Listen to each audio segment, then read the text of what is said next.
क्या आपने कभी सोचा है कि ब्रह्मचारी होने के बावजूद भगवान गणेश की 2 पत्नियां क्यों हैं?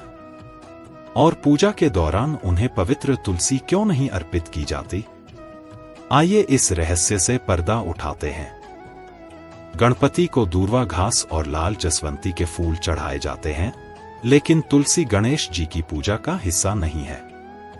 तुलसी कई हिंदू अनुष्ठानों का एक अनिवार्य हिस्सा है, फिर भी उसे भगवान गणेश की पूजा में कभी शामिल नहीं किया जाता है।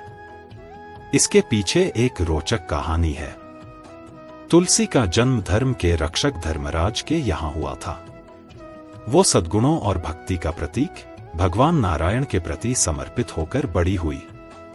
एक दिन गंगा नदी के पास टहलते समय तुलसी ने एक आश्रम में भगवान गणेश को ध्यान में डूबे हुए देखा।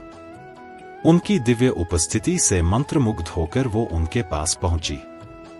तुलसी ने भगवान गणेश से विवाह करने का प्रस्ताव दिया, लेकिन ब्रह्मचारी होने के कारण गणेश जी ने नम्रतापूर्वक उनके प्रस्ताव को अस्वीकार कर दिया। इनकार से क्रोधित होकर देवी तुलसी ने गणेश जी को उनकी इच्छा के विरुद्ध एक नहीं बल्कि 2 पत्नियों से विवाह करने का श्राप दे दिया। प्रतिशोध में गणेश जी ने देवी तुलसी को शंकराक्षस से विवाह करने का श्राप दिया। तुलसी रोने लगी और गणेश जी से दया की भीख मांगने लगी। तुलसी की परेशानी देखकर गणेश जी शांत हो गए और उन्हें आशीर्वाद दिया। उन्होंने तुलसी को ये वरदान दिया कि उस पर देवताओं का आशीर्वाद होगा और वो दिव्य सुगंधों के साथ एक पूजनीय पौधे के रूप में जन्म लेगी।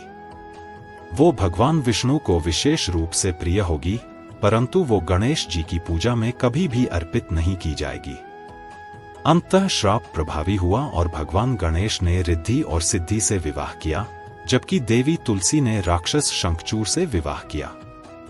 हालांकि तुलसी अपने पति के प्रति समर्पित थी, लेकिन चूंकि वो एक राक्षस था, उसने बहुत आतंक मचाया और अंततः भगवान शिव द्वारा उसकी मृत्यु हुई।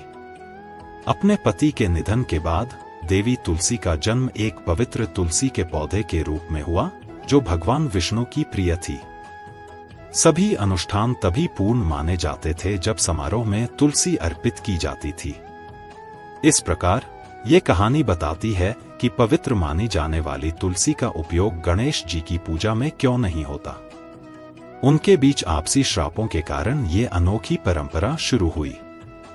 कृपया ऐसी और कहानियों के लिए लाइक, शेयर और सब्सक्राइब करें। आइए पूरे प्रेम, विश्वास और श्रद्धा के साथ कहें, गणपति बप्पा मोरया।